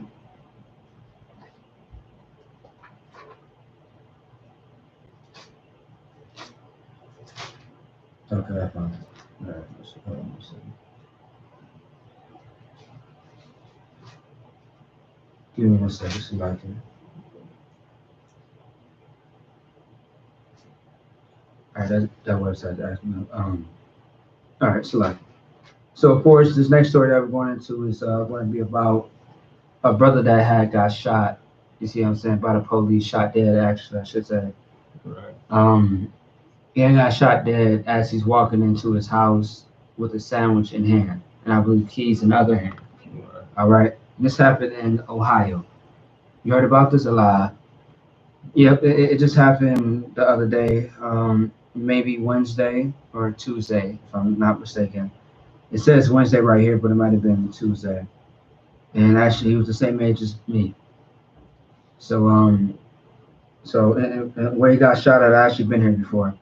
So it says, mother says son was shot dead by deputy while entering home with sandwich. Columbus, Ohio, the family of Casey Goodson Jr. is calling for justice after the 23-year-old was shot dead while entering his home on December 4th. December 4th is when it was, in Columbus, Ohio. Goodson was fatally shot by Franklin County Sheriff's Office deputy Jason Meade. But the details of what led up to the shooting differ between the authorities and Goodson's family. Meade, who has been taking part in an unsuccessful search for a fugitive along with the U.S. Marshal's Office, said Goodson, who was not the target of the search, waved a gun at him when he drove by his police car. Meade confronted Goodson outside his home, and he refused to drop his gun. U.S. Marshal Peter Thompson said at the press conference last Friday, but Goodson family said he was returning from a dentist appointment and had a Subway sandwich in his hand. According to family co-counsel Sean L. Walton, Casey had the screen door open and his keys in the door, and Deputy Jason Meade fired shots at Casey. Walton told ABC News Prime Tuesday he fell into the house where he lay in the kitchen. Goodson's mother, Tamala Payne, told ABC News Prime that she was at work when she heard her son had been shot. Meade took an oath to serve and protect, and clearly that's not what he does. Therefore, I want justice for my son, Payne told ABC News. My 5-year-old called me crying and screaming, "Mommy, Casey just got shot," said Payne, who added that the child witnessed Goodson's death. Police said a gun was found at the scene, but Goodson's family said he was a legal gun owner. By the way, based on this story, his gun wasn't even in his hand or even on his person. I mean, he got some sandwich in one hand, keys in the other. Right. I mean, what the hell are you gonna hold the gun with? Now, there's a part where it says that they believe that he was the one that flashed the gun at the police and they followed him or something like that. But if I'm not mistaken, based on the article, he was the wrong person. So he followed him to his house, though. That's the messed up thing about it. Right, yeah. He hunted him down. Absolutely. And there's another thing, too. You got to watch out for them sheriffs. Usually, sheriff's job is to go to serve warrants, you know, things like that, evict people.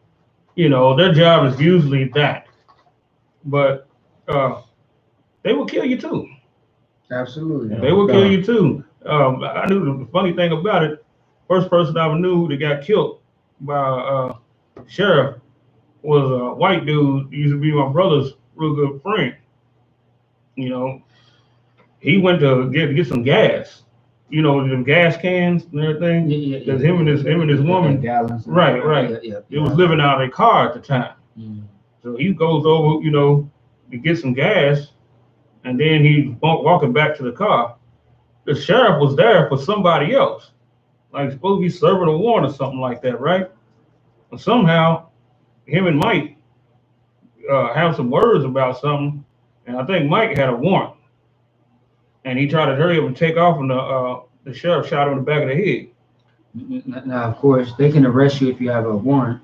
You see what I'm saying? But as far as killing somebody for having a warrant, you can't do that. No, you can't, especially if that's against police protocol. Right. And now, of course, us being in the Israelite School, University of Practical Knowledge, you know, I'm just going to throw this out here right now. If you are going to be a brother that's going to be in Hebrew Academy, you are going to learn about police protocol. Right. And there's a reason why. You see what I'm saying? Also, too, it may differ based on your state where you're learning Hebrew Academy. It's very important to learn police protocol, understanding how to deal with our oppressor, who is the police. See what I'm saying? The government, the president, et cetera, et cetera. Yeah. See what I'm saying? But of course, I'm sure that you learned this as well because you graduated. Right. You see what I'm saying? But go ahead. I was going to say, the protocol that you'll learn, regardless of what city that you're doing Hebrew Academy in, will benefit you regardless of wherever you go. Because, because when it all boils down to it, they're all fundamentally the same. Now, there's certain laws that are different in different states, but there's one main point which I'm not going to say right now, but it's something that you will learn during Hebrew Academy. Right. You see what I'm saying? But I just want to put that out there. But just to get back to the story though, this story reminds me of the brother. I want to say his name was Stephon Clark.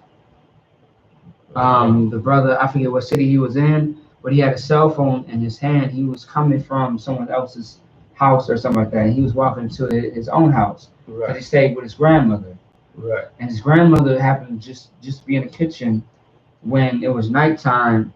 There was a helicopter hovering over that place, and cops had put 20 bullets in him. Whoa. This is about 2.5 years ago. It's not that old. 2.5 years ago. They put 2 cops put 10 bullets each into this man. Stephon Clark. Wow. See what I'm saying? I believe it's Stephon or Stephen Clark, something like that. You know what I mean? But I want to say Stephon Clark. They put 10 bullets in him. All right. Hey, wait, Slide. I asked you to grab that one scripture. Actually, matter of fact, yeah, read it. I'll give you the next one. Ecclesiasticus, chapter 12, verse 16. An enemy speaketh sweetly with his lips, but in his heart he imagineth how to throw thee into a pit. That's a situation with the brother. See what I'm saying? This brother, Casey Goodman. Right. See what I'm saying? Casey Goodman Jr. Right. Same thing with Stephon Clark, Emmett Till. You see what I'm saying? I mean, should we name more? Right. George Stinney Jr. Yeah. You know what they told him? Yes. Yeah. As far as a 12-year-old. Right. Yeah. The youngest. That story is just absolutely terrifying. The youngest person to ever get the death penalty. The death penalty, right. They told him, if you say you did this, the only thing we're going to do is we're going to give you a Coca-Cola and send you home. So, and come to find out who had raped and killed I believe it's 1 white girl or 2 white girls. 2 white girls. Yeah, was the uncle. The uncle raped and killed the nieces. Right. But just because the black guy happened to be in that field, and he just saw them, you see what I'm saying? Just a little information, they thought it was him. But how he wasn't capable of doing those injuries to those children. They had all type of marks. They were sexually, violated everything. Right. He wasn't able to do that, and they were actually around the same age. Right. Yeah. Yeah. So he wasn't able to do that. Right. But they saw him as a threat and saw him as an opportunity. Right. Because they are opportunists when it comes to us. Right. We are meat to them. Right. That's the reason why. Also, too, this happened at a railroad track. It did. There was a dividing, border. There was a border between us and them. That's why it's best to even stay away from their borders. Absolutely. I forgot about that. Tom. It should be a big field, you know what I'm saying, that nobody goes into. Nobody plants nothing there, but none of that. Have it fenced, gated off, and that's where the devil can be at. Over on that side, stay in there. He had all white jewelry on purpose. Right. Same thing with Emmett Till. Right. Also, his parents had no say so, no control. Right. And this goes to show you also too how white people are so in sync with each other. Yeah. Because there was no diverse thoughts. They are confederate. Yeah. There were no diverse thoughts. Nobody sat there and said, "Wait a minute, how could this little 12-year-old boy do this with such savagery to them?" Yeah, I believe the article says automatically he was guilty. Yeah. Which lets you know the perpetual hatred. Right. You know what I'm saying? Which is absolutely just what's the word, bias? Or no, it's deeper than bias. No, it's deeper than bias. It just lets you know where their spirit was at, Right, their heart was at. right. You see what I'm saying? But if you could read it one more time, like. Come. Ecclesiasticus chapter 12 verse 16.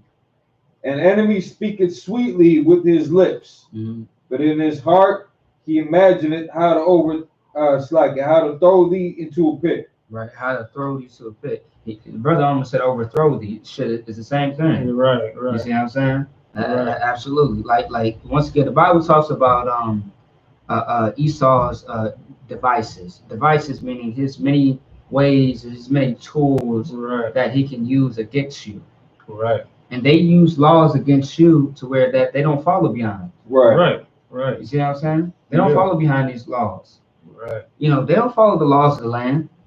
Right. Hey, you know, you got a busted tail light. Hey, my tail light ain't busted. Oh, now it is. Right. You're going to jail, buddy. Right.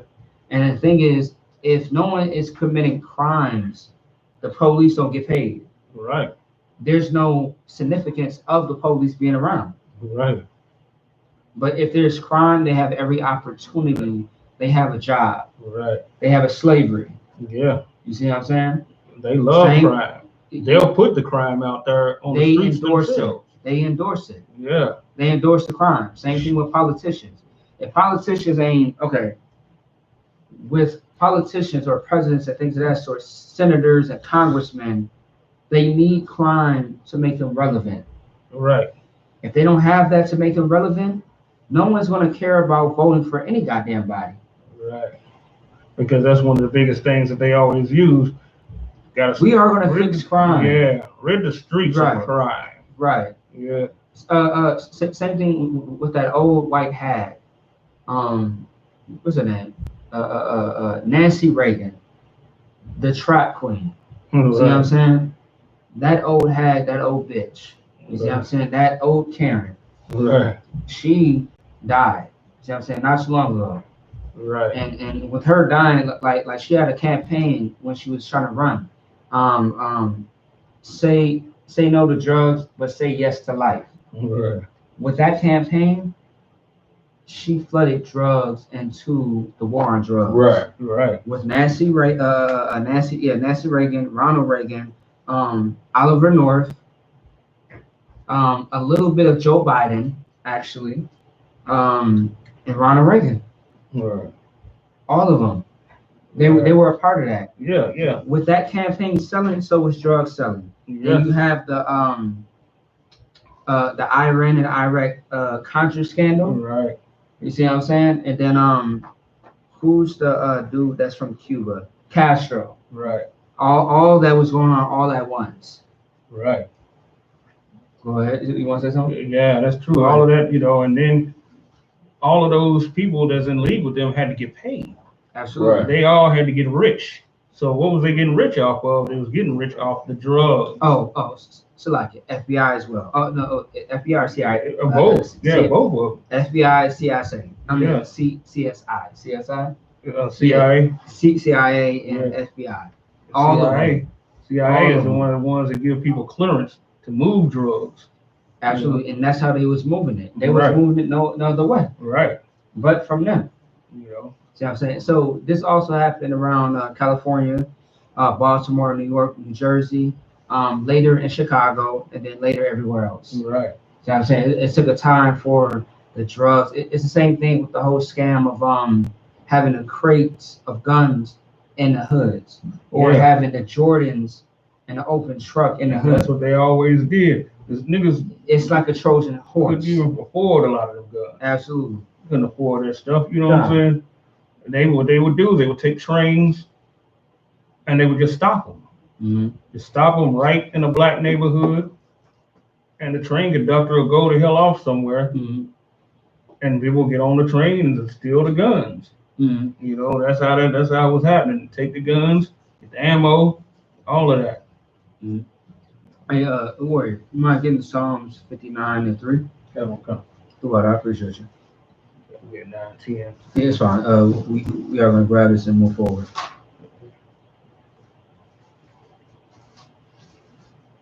Sure, I mind going 5 hours, but of course, you know, I won't want to do that. You know what I mean? So yeah, Psalms 59 and 3 is what we're going to. But just more about the brother, you know, Casey Goodman Jr. Right. You know what I'm saying? His situation is no different than anybody else's situation as far as how brothers and sisters get killed. You know what I mean? Like it's crazy to me because every month, randomly in my head, I remember famous deaths when it comes to Israel that pop up in my head. You see what I'm saying? Now, you know, I believe Stephon Clark had died in September. As far as December, you know what I mean? This is a brother. Also, too, you know, I know we mentioned over the phone, you had a brother in Minnesota who was shot. You know, he was shot, but he was naked. He was a part of a sexual assault crime, to where he was recording an incident, which I don't know why anybody would record a sexual incident like that. Right. That doesn't make any goddamn sense. Right. But you know, at the same time, the Lord dealt with him. He's not dead. He is alive. His wounds was treated, but the police officers that dealt with that man actually got prosecuted. Okay. See what I'm saying? And got fired as well. You know what I mean? But at the same time, you got to understand, like, because the article said that they took unprofessional measures with that suspect. Right. You see what I'm saying?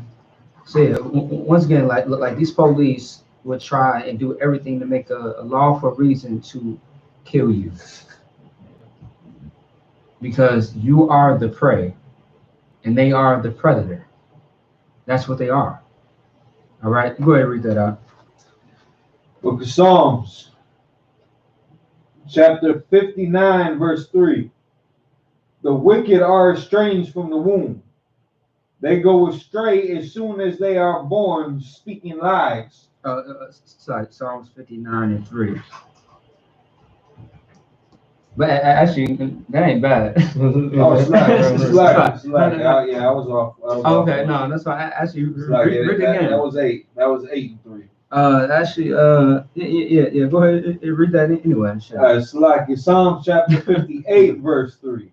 The wicked are estranged from the womb; they go astray as soon as they be born, speaking lies. Right, as you know from Genesis the 25th chapter, Romans 9 and 13. What am I missing? Job 9 and 24, Proverbs 29 and 2. We know who the wicked is. You know what I'm saying? And don't ask me how I know those precepts, all right? I like to study, okay? So, as far as those precepts, we know who the wicked is, our oppressor. The ones that get killed by the police is our oppressor. You should be able to see the face. You should be able to see the spirit of them. Is Esau. Esau is Adonam in Hebrew, who is the white man. All right, or the man, like we used to say back in the 60s, 70s. Well, you know what I'm saying? Yeah, that was more 80s. I remember. Huh? That was more 80s. Oh yeah, I'll say 80s. Yeah. The man. 70, 80. Yeah, I'll say 70, 80s. Yeah. The man who is the oppressor, who is the one that oppresses you.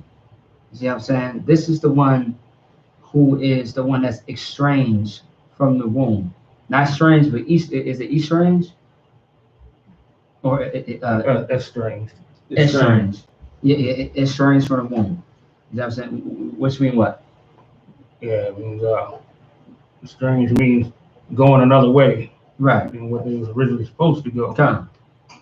And also, too, the Bible will tell you that these people are, like they are a stranger. They are foreign. They are just different. Right. You know what I'm saying? They are not normal. And Musa also said that these are people that are not a people. Right. He will move us to jealousy with the people that are not a people. He also called them children in one sense. I want to say that's maybe in the Old Testament.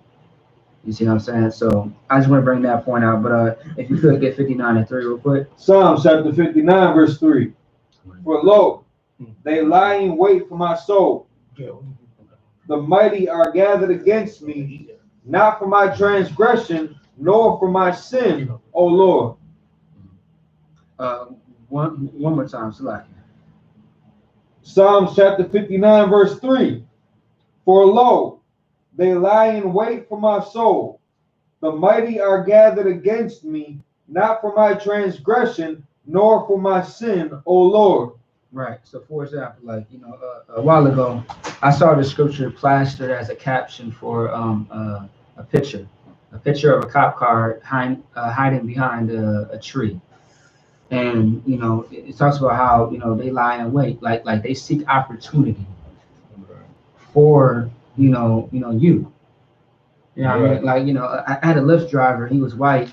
He was telling me that you're most like, it's rare that you get pulled over in a minivan or a van at that, because the cops don't see it as threatening. They don't think nothing's going on. He also told me that if I wanted to sell drugs or anything like that in my minivan, I have no problem just riding casually through the city with the drugs in my van, because they're not most likely to get pulled over. Right. But flashy cars and certain cars, he was telling me certain cars that get pulled over often. And I'm thinking to myself, like, how does he know all this? And so, I guess he had, family members that are cops, things of that sort. So conversation goes around and things of that sort.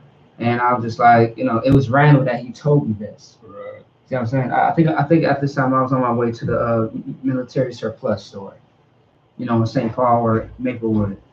And I thought it was a very kind of strange, but I took it in. Yeah, shit. I knew people in Louisville used to drive them Astro vans. Oh yeah. SKYPE Astro vans. Yeah. Mm-hmm. And also too, one buddy, he used to always be with his kids all the time. Yeah. You know what I'm saying? So police ain't trying to roll up on you. Back then, if you walking with your kids, he'd be selling dope like that. Mm-hmm. You know what I'm saying? With the kids with him. Yeah, kind of. Yeah. No, absolutely. And once again, like, they lie in wait for us. Right. They lie in wait for us to, they just want to purge. They want to kill. Right. So they find any opportunity to make it lawful to where they can kill us. Right. Once again, like, anytime that they kill a Black and Hispanic person, they bring up what?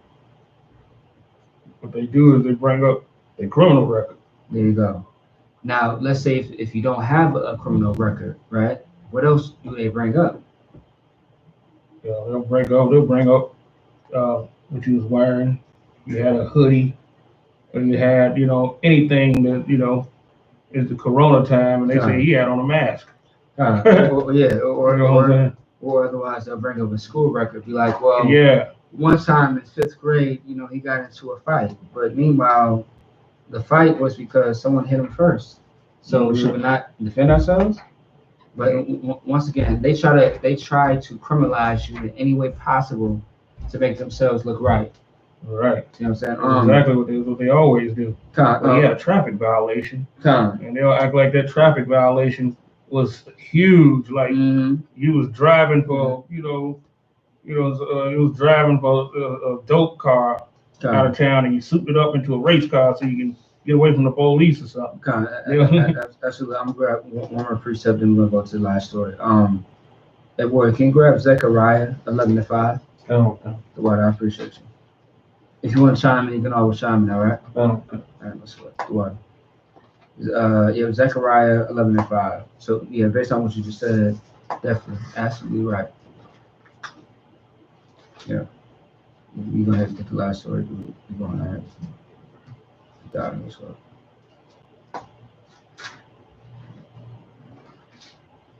Yep. All right. Yep. Zechariah 11:5. Yeah. Of course. Our first is the devil that the Bible speaks of.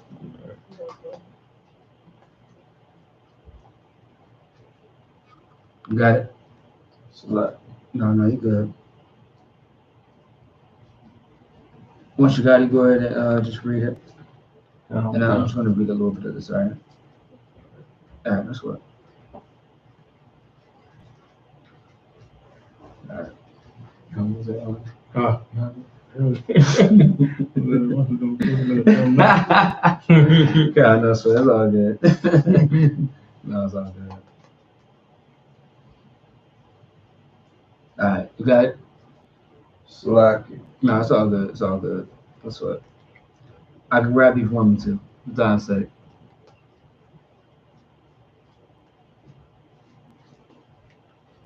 I got it already.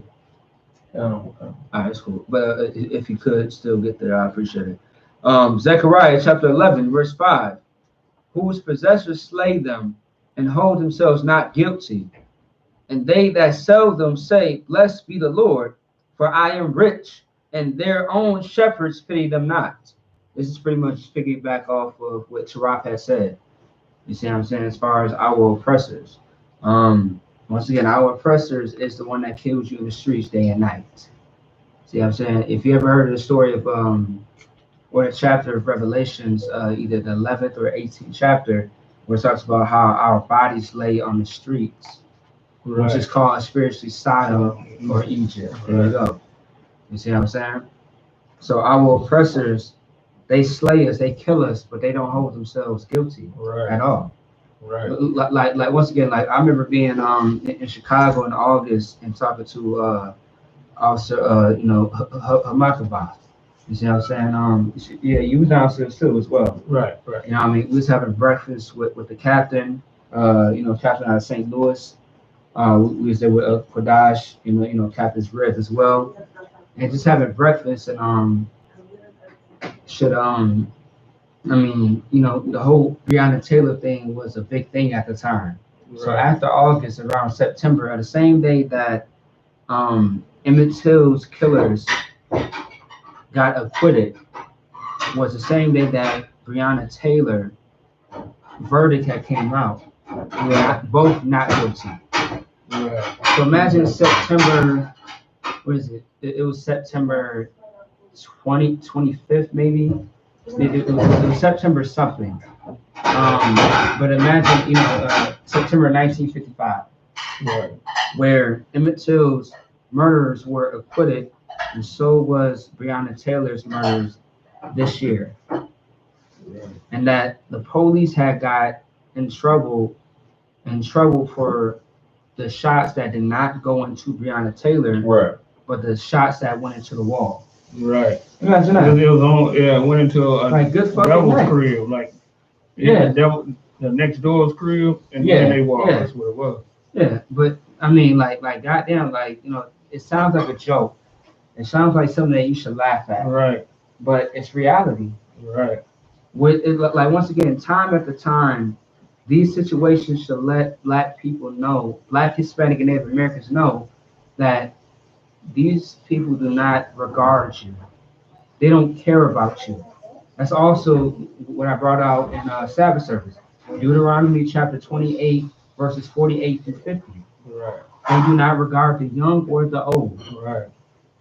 And these are people with a fierce countenance. Verse 48. You see what I'm saying? These people don't give a verse 49. These people don't give a damn about you. Right. And they make it every way possible to make sure that their actions is lawful. Yours is sinful, unlawful. Right. Which is a joke. And it's crazy. A lot of people, they get mad, they get riled up and things of that sort. But it's like, what are you going to do with that anger? Right. Are you still going to celebrate Christmas? Are you still going to celebrate Thanksgiving? What are you going to do with that anger that you have for George Floyd, Breonna Taylor? You know what I mean? Casey Goodman Jr., the brother that just died in Ohio. Right. You see what I'm saying? Are you going to let it just blow over? Like a lot of people in the world, they get mad for a season and go back into season, if you know what I mean. Right. 1 minute they are upset, they marching, they protesting, and then next minute it's like, oh damn, Christmas coming up. Right. I gotta work and slave for Christmas. Right. I gotta make sure my kids have a good Christmas. Meanwhile, someone lost their life. You see what I'm saying? Which is absolutely crazy. Right. All right, you want to say something? You want to the next story if you want to? Yeah, we move on to the next story. All right, no sweat. I know you're hungry over there. All right, so last story. Trump is said to be preparing to withdraw troops from Afghanistan, Iraq, and Somalia. Facing the end of this time and power, the president is pushing to accelerate withdrawals from counterterrorism, conflicts. He campaigned on ending the long-standing wars. And this is also from the New York Times. He plans on ending the long-standing wars? Yeah, this is from the New York Times from Washington. President Trump is expected to order the U.S. military to withdraw thousands of troops from Afghanistan, Iraq, and Somalia by the time he leaves office in January, using the end of his time in power to significantly pull back American forces from far-flung conflicts around the world. Well, we stop, keep going. Oh, stop right there. If you want to pull back the forces, why don't you pull back the forces that's ready to go against those 4 brothers and that sister that he's ready to have put to death? Mm-hmm. You know? Mm-hmm. And at the same time, you know, I'm still wondering the real motive of why he's pulling out. You know, I don't know, because if he start a war, you know, if he starts a war with them right now, it's going to look pretty bad for him just getting ready to exit office. And he might really, like you were saying, he might get that prison time. Yeah. You know, he might get there because, you know, they already talking about trying to put him in prison. But, you know, at the same time, though, he'd be in some country club prison, some white-collar prison. He's a billionaire, you know. He's not going to go to the regular prison. You know, he's going to have conjugal visits and play golf. You know what I'm saying? Yeah, you know, go fishing. He's gonna be go hunting. He's gonna be able to do it. Yeah. He's gonna be able to do all of that. You know, 5-star meals. You're gonna have chefs there. But the thing of it is just the psychology of being in prison. You know what I'm saying? It's like I was locked up in a jail. It wasn't like that, but we had chefs there. You know what I'm saying? We had chefs working at the jail. You know, they had niggas spoiled. Yeah. You know what I'm saying? You get up in the morning. I mean, it feel like home. Yeah. And the meals, you know, nobody wanted to miss a meal. You know what I'm saying? You go in the breakfast, they'd have gravy and biscuits, and then they have like a row of 10 cereals with like a cereal machine. You know what I'm saying? You know what I'm talking about? Yeah, cereal machines. You could just go down, pick whatever cereal you want, mix it up, whatever you wanted to do.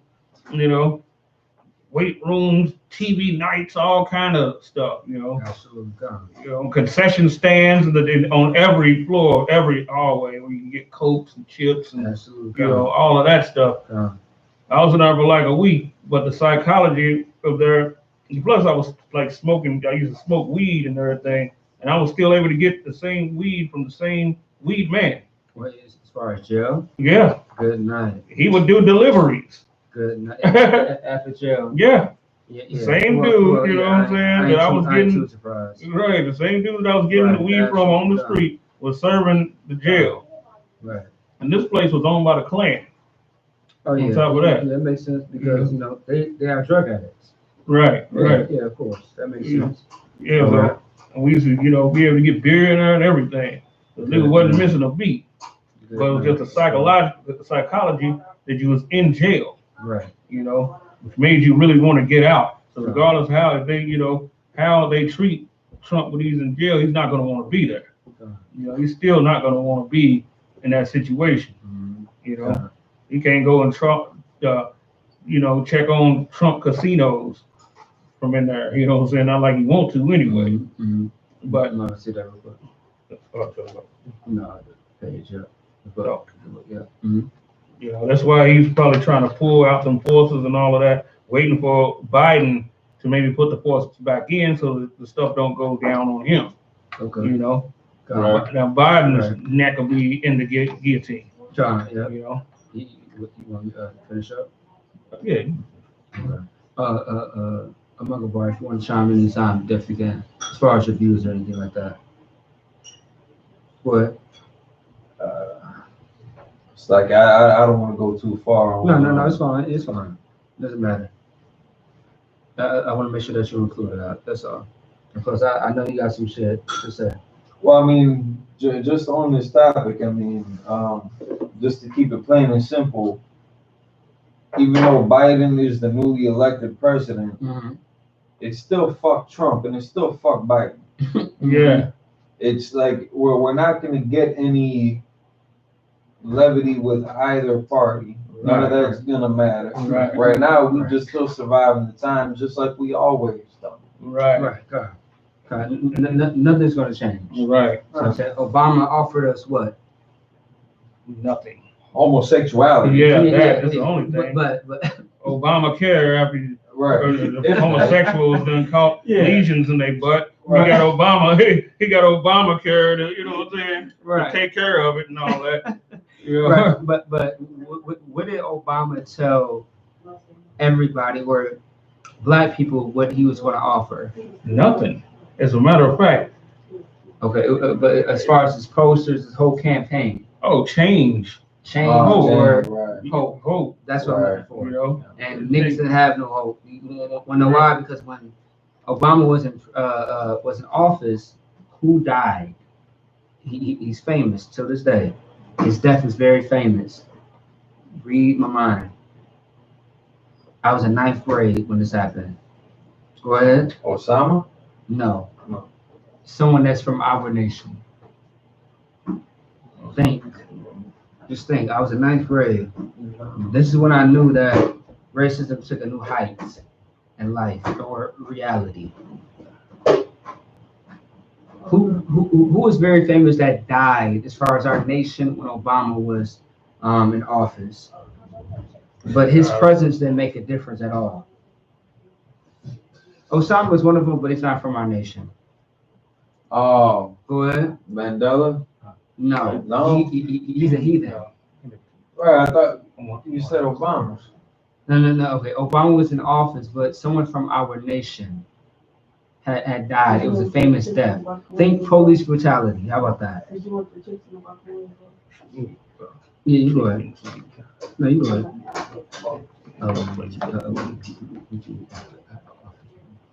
Right. Yeah. So go ahead.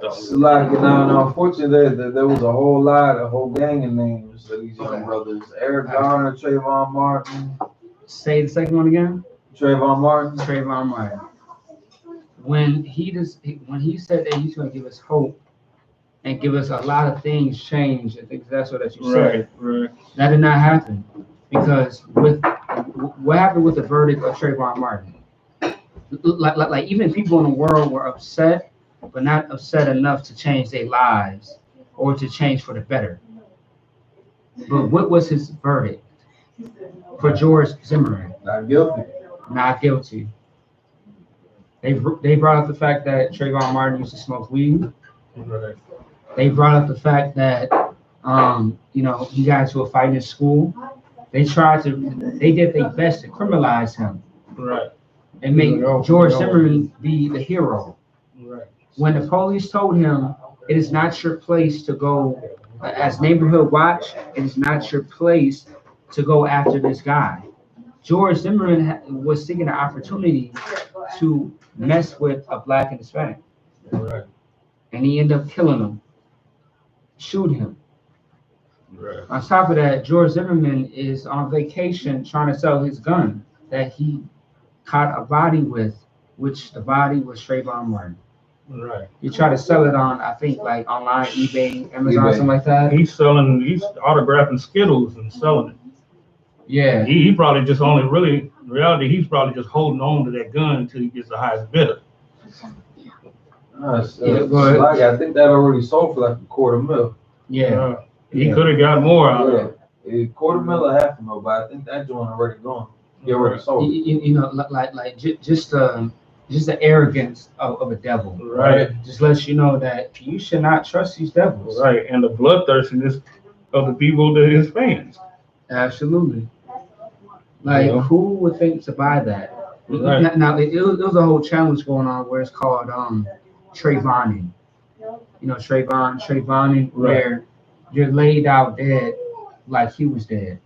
Right. Because I see that. There's actually pictures of him being laid out dead, shot, dead. You know what I'm saying? Right. And just to disrespect the arrogance is just beyond me. Right. You see what I'm saying? Which, once again, like, these devils will go to all types of heights just to disrespect you, just to make you look like a fool.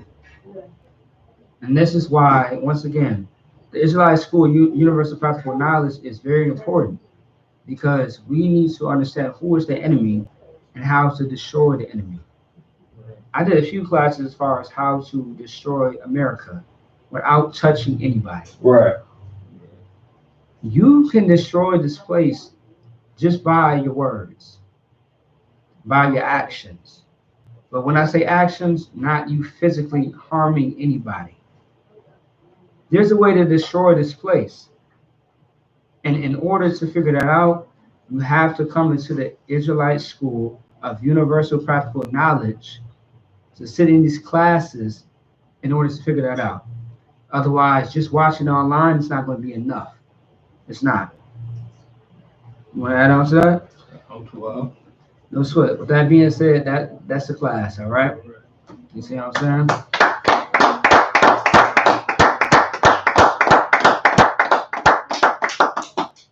All right. Make sure that you pay your tithes. If you're watching this class, pay your tithes. You see what I'm saying? Also, too, share the content. Otherwise, catch us on Tuesday? Right. Tuesday as we do the brotherhood class. All right. With that being said, shalom. Shalom. All right,